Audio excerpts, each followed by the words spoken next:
Welcome to this episode of The Unnoticed Entrepreneur with me, Jim James. And today we're going to help you to understand about self-publishing and the number one mistake that most entrepreneurs and business owners make when they think about writing a book.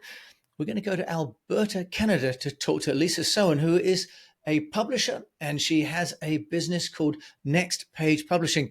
She's also going to explain to us why she only works with female authors. Larissa, welcome to the show. Thank you so much. It's a pleasure to be here. It's a pleasure to have you. You're going to help a man like me understand why you wouldn't want me as a customer. We're going to talk about that in a little bit. You're also going to help us to understand why you think that nice girls don't have to finish last. And you could tell me whether you think nice guys do finish last later. But let's start, Larissa. You have built a six-figure business coaching women who want to be authors. But why is it necessary? What mistake or mistakes are people making when they want to write and publish a book? A lot of times when people jump into the idea or they've been told their whole life, like, oh, you need to write a book. That story makes a fantastic, journey that you need to walk someone through. And they're like, okay, the hard part is going to be actually writing the book. Once I get past writing the book, the hours spent in front of my computer, the sore back, the cold coffee, I'm going to be okay. The book will come out and it'll hit the right people. It'll get on the shelves. It'll sell out. I'll be a New York Times bestseller. The work will be done. That is one of the biggest misconceptions that authors have or want to be authors have. And the industry, unfortunately, preys on that. They bank on you thinking the hard part is done with the writing, and then it's just smooth sailing from there. So when we hear about vanity press, yeah, they want you to think you've done the hard part. You just let us take you the final 10% and publish your book and give you a snazzy cover, and then you're good. It'll be perfect, smooth sailing. When in fact, it's kind of like a sprint that turns into a marathon. If you go into this race, this becoming an author, assuming a new identity, thinking that I just have to write the book and then it's going to be okay. Well, you're going to get to the 5-kilometer mark, turn the corner and realize you still have, this is fast math, 37 kilometers left to run. And you're exhausted. And you have no support network. You didn't bring your water bottle. You don't know what to do. Your shoes are untied because you've only been focused on the sprint. Larissa, you're absolutely right. As you say, people think of it as a sprint or almost like, giving birth to a child. Actually, it's just the beginning of parenting, isn't it? Right? You bring the baby home from the maternity ward. That's the beginning, right? Yeah. The first 9 months are actually relatively easy. What should people think about when they are looking at creating a book, and how do you overcome the issue that most people feel as though they haven't got a marathon in them, would probably not even start on the journey of writing a book if they had thought it was going to be so arduous? I'm going to move away from the parenting analogy there, by the way, and stick to the running. Stick to the running. It is a lot like bringing in a child, and it's probably more relevant about bringing in a child because you are proud of this thing when it comes out of the womb and it's on paper, and like you are so invested in it and you wanted to see it do really, really well. And then you partner with a vanity press, they push it out, they give you a beautiful cover, and they're like, bye-bye. And now you're sitting at home with this baby and you don't know what to do with it. And the workaround for that is always thinking, like right from the very beginning, the moment you make that commitment, I'm going to write a book, who is my reader? It is always all about the end person. A lot of times us as authors, again, we can get really consumed in the idea of like, this is hard on me. This is my emotional journey. I'm telling my story. But really, you're telling your story to connect with someone. That is what you're trying to do. That is the end goal. And so at every step along the way, whether you're in writing or editing or design or the dreaded marketing phase, if you're thinking about that one person that this book is meant for, you will never lose focus of why you're doing what you're doing. Larissa, I think that's great. And I think that often we talk about starting with why, but I actually think we need to start with who, who we're serving rather than why we're doing it, because the why sometimes can change, but who we're focused on and the benefits we're going to give those people really can keep us going. So Larissa, what would be the right strategy? You talked about focusing on the who. What would be some of the phases and some of the practical tips that you would give somebody that has decided to bring that baby home from the ward and is going to grow and grow that book? Yeah. So starting with the who, and I think your point to the why versus the who, if you don't understand the who, can you really understand the why? Like, do you really know why you're doing what you're doing if you don't understand who you're doing it for? So that's just kind of my point there. It's why in our programs we start with the who, and actually the why is second. So I'm really glad you pointed that out. That's exactly how our programs are structured. Now, as far as fast action, tangible advice, if you're always thinking about the who, you need to start studying that who. It's not just like putting a picture up on your wall and being like, "That's Amy. That's who I'm writing for." It's, where is Amy hanging out? What time of day is Amy ready to receive my message? What does Amy need to hear Mm. to want to buy from me? And when you understand your Amy that well, the outline becomes crystal clear. You know exactly what you need to write to talk to Amy. You know the language that you need to talk in. It takes out all of the guesswork of like, I don't know how to structure this sentence. I don't know what stories to tell. You don't have that doubt because you know Amy almost better than you know yourself. And I do want to be clear, Amy can be you 5 years ago, but you have to be really, like, a lot of us think like, oh, if only I had known this 5 years ago, if only someone had told me. We're so ready to believe that 5 years ago we were ready for that information, when likely if you told 5 years ago me, like Larissa, that I was going to be starting a publishing house, I'd be like, are you insane? Like, what? No, I'm not. So it's okay to write to your past self, but you have to be really realistic about what that past self is ready to hear. Larissa, now you've mentioned here about Amy as opposed to Eric. You only work you only work with female authors, entrepreneurs, coaches, subject matter experts, and so on. Why do you discriminate? Is it you think us men don't have anything worth saying? Okay, so you even said it before we started talking that I was going to be a difficult guest, that I was anti-men. I'm not anti-men. I do have male clients. My first client was actually a man. He was wonderful. I have a client right now who's writing about sobriety for men. So I'm not exclusive. My motto in our company is we work with women and a few good men. And so as long as you classify as that few good men where you're open to being emotionally vulnerable, you're open to connecting, you're open to seeing other perspectives and points of view, then yeah, we're going to be a perfect pair. The the the methodology of us only working with women, a large part of it is relatability. And this, a good example of this is, let's say you had a topic written by a man and you had the exact same topic written by a woman. They are almost identical. They base it off the same research paper. They base it off the same experiences, except the topic is women's equality. Which one are me as a woman am I going to lean towards more? It is not the one written by the man. It is the one written by the women. Same content, very different real life experiences. And so part of being an entrepreneur is knowing who's going to relate to you, is knowing who you are going to be capable of attracting into your circle and maintaining healthy relationships with. And it's not that I can't do that with men. It's that it doesn't happen as naturally with men. Okay, that's I'll go ahead. Sorry. no, that's an interesting. There's no actually there is no word for women hating men like we have misogyny. There is no word the other way around. Interesting enough, I don't know why there probably should be really. You talked there about women and sharing emotions and men being vulnerable too. Many people write a book as part of a sort of a sales and marketing strategy, sort of an authority piece. You've touched on something very interesting, which is this, need to be vulnerable in order to create an association and affinity with the audience. And yet you also want to be an authority in order to sustain the business part of the value of writing a book. How do you reconcile these two, Larissa? Mm-hmm.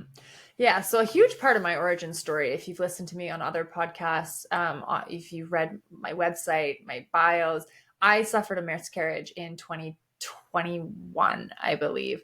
And as a result, I had a huge mental health crisis. And for a long time, I was hospitalized. I almost missed Christmas. It was very traumatic, to say the least. And for a long time, I was really ashamed of that story. I was really scared to put that story in the world. I didn't want anyone to think I was weak or less than or selfish, because I thought a viable route out was suicide. I genuinely believed that. And when people hear that, they're like, "Oh, how could you leave your daughter? How could you do that to your husband?" And it's not about that, right? And once I did start talking about it in like close knit friendships, and then eventually to some of my clients and stuff, they're like, "You have to share that story because hashtag me too," right? And it's it became the foundation to who I serve and who I connect with. I have people coming to me off of podcasts like this being like, "Thank you for saying that." Losing a child at any stage of a pregnancy is undeniably one of the most significant events a woman can go through. And yet we are told over and over again to keep it to ourselves. That's between you and your doctor. You don't want to trigger someone else. And once I finally stepped back and said, no, we need to talk about this. Women need to know that they're supported no matter what, that they didn't fail. Their bodies aren't wrong. They didn't do anything to make this happen. It is a fact of life. Why should we not talk about it? And once I realized that that huge vulnerable part of my story was what was going to make my business into what it was, by giving permission to other women to use their voice this way and to come together as a community and to lift each other up, that became the foundation for my whole business. I have an entire brand built on community, on networking, on celebrating each other. One of our mottos, we have a lot of mottos in my company. There is no competition, there is only community. No one is going to do it the way I do it, and I can guarantee no one has a program like I have. That means that my program isn't meant for everyone. I know that, but it is meant for someone. And so the part of being vulnerable is understanding how it invites people into your business. And if I share my story with confidence, and I always have, we always have agendas, right? Like my agenda is to get people to understand their voice means something and that they have the power to talk about it. Well, how do I convince them that if I'm not doing it? Right? So there's an authenticity there, Larissa Soehn, who I'm talking to over in Alberta, about bringing our own personal story. And thank you for sharing that. That is brave of you to say that. And you, as a father, the idea of losing a child at any stage is beyond even consideration. But so you've managed to make this almost the hallmark of what you represent as an organization and helping those people.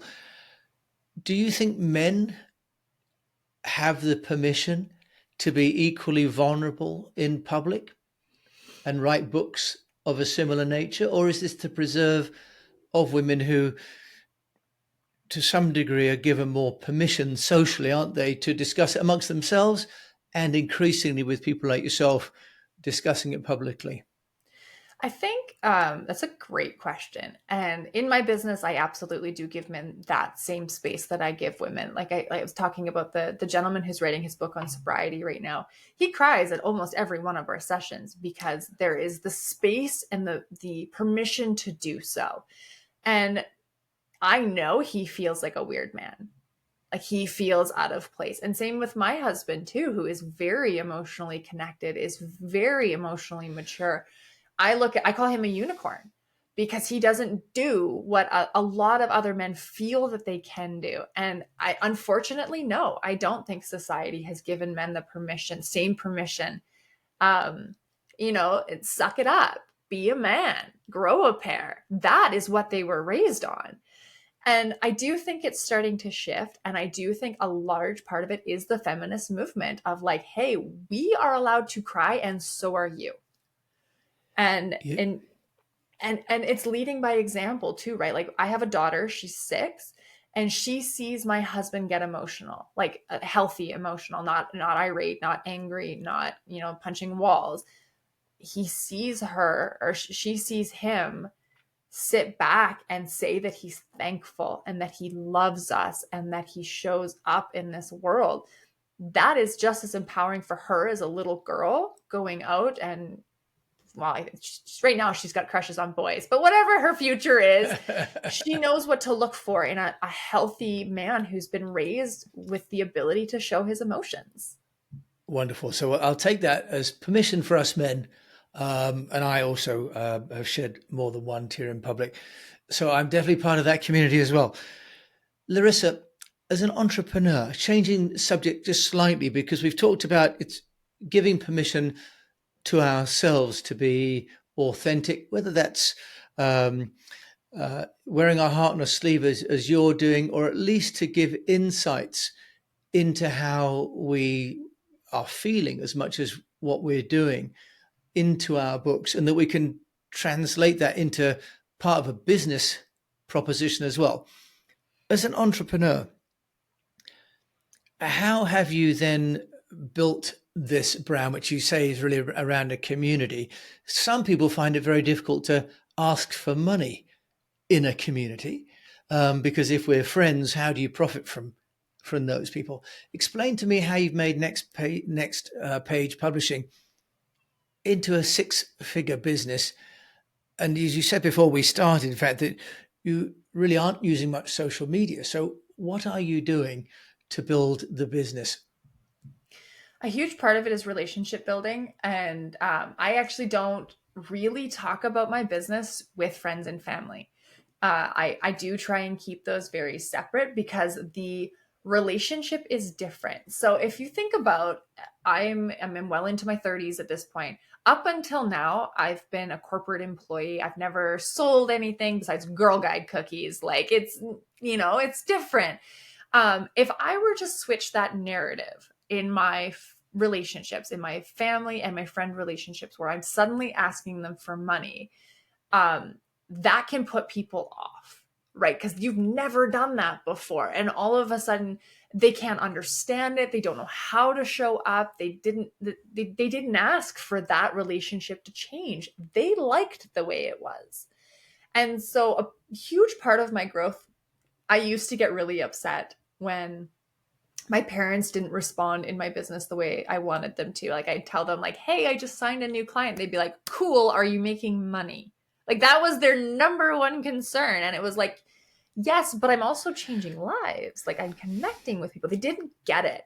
And I had to realize that it wasn't fair for me to ask them to get it. They never asked to be brought into this world. That was my decision alone. So I had to make the decision to keep my friendships and my family relationships separate from my business, and then expand my business network. Once I started to understand that those personal relationships were not business relationships, I could really create the foundation for what a business relationship was going to look like. And my number one rule is I never ask my business friends for discounts. I never ask them for free stuff. I never ask them to give me free tickets to their events. Anything. If we do something, it's a mutual exchange of value. And that creates that foundation of, I don't ask it from you. You cannot ask it from me. That's not how this is going to work.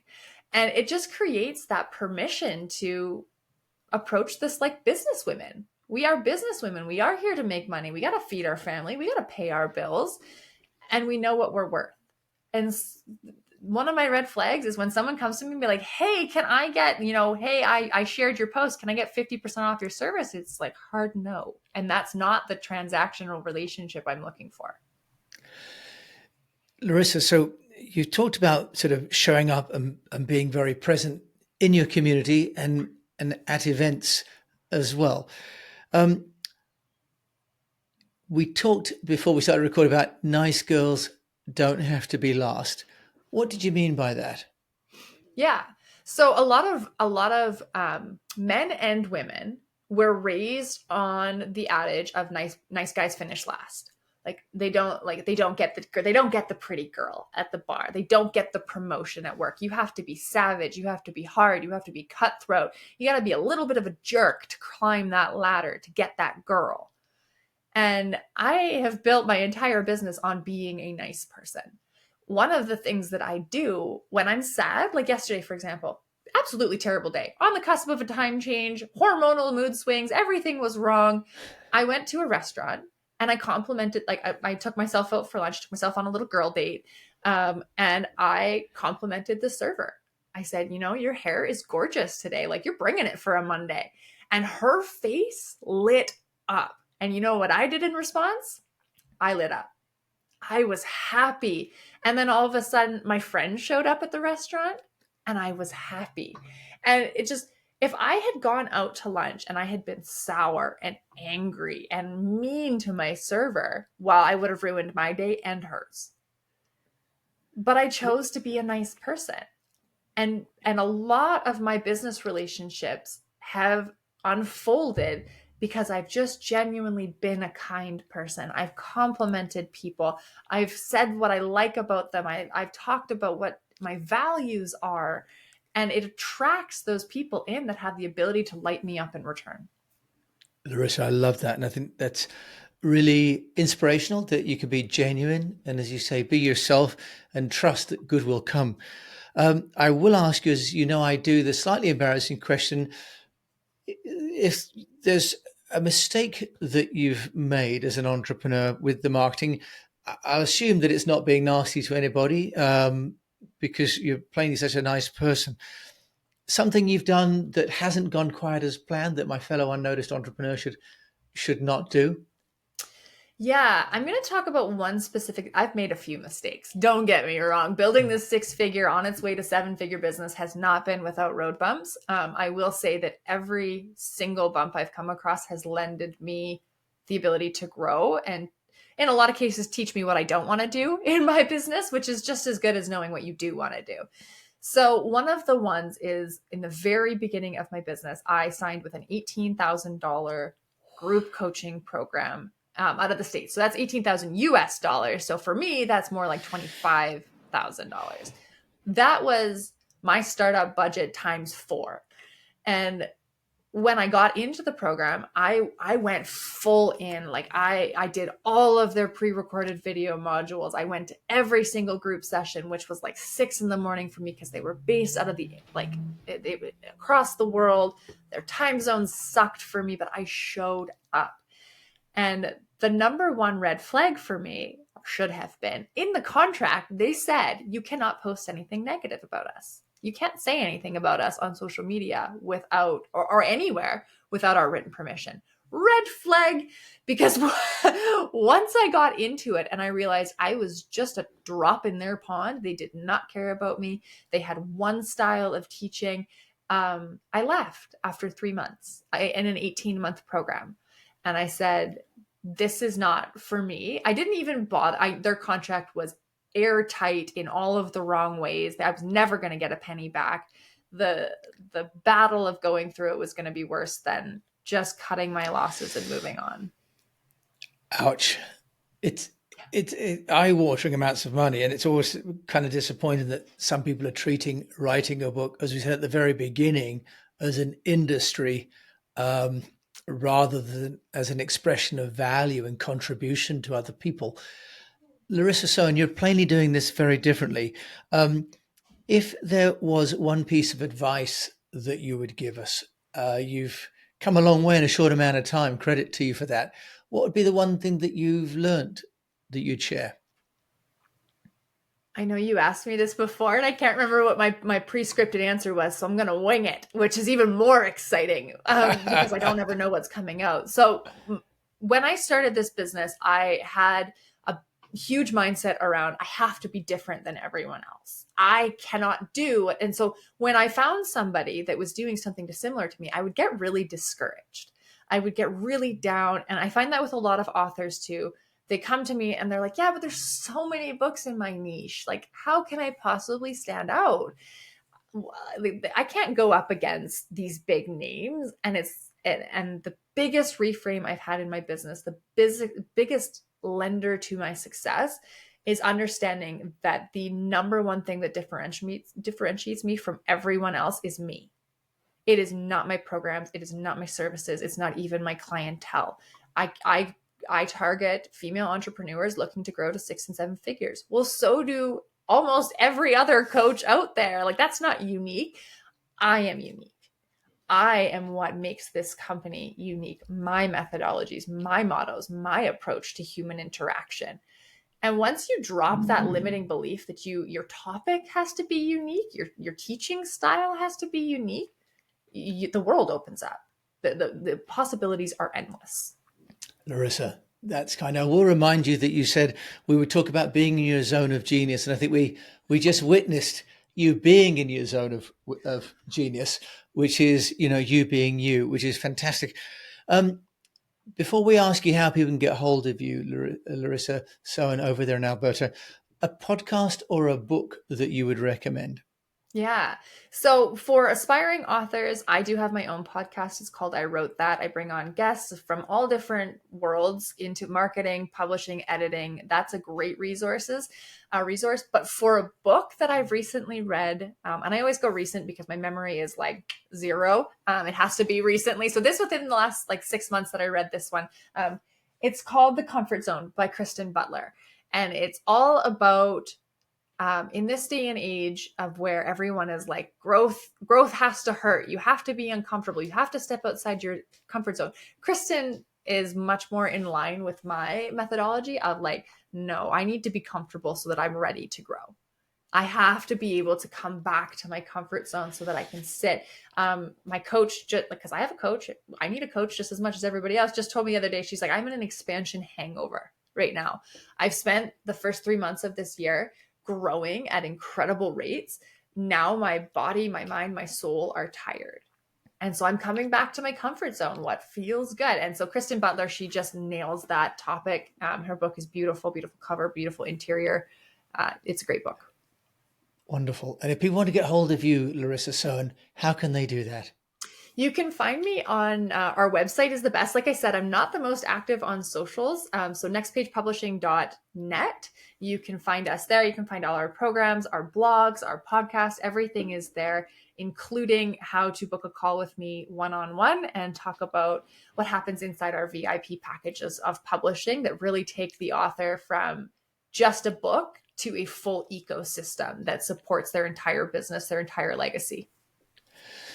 I think you're building a legacy there, Larissa Soehn. Thank you so much for joining me on the Unnoticed Entrepreneur Show today. Thank you. Well, I love the authenticity and the transparency that Larissa's brought to us today. And I think this idea that you should pay a fortune to get your ideas published, that's really food for thought. Don't pay a lot of money to get a book published because you're going to need a lot of money to market the book later. So save some of your funds and save some of your energy, because this really is a long distance episode in your life, a long distance chapter, I should say. If you've enjoyed this episode of The Unnoticed Entrepreneur, do please rate it and leave a review on your player. And until we meet again, I just encourage you to keep on communicating.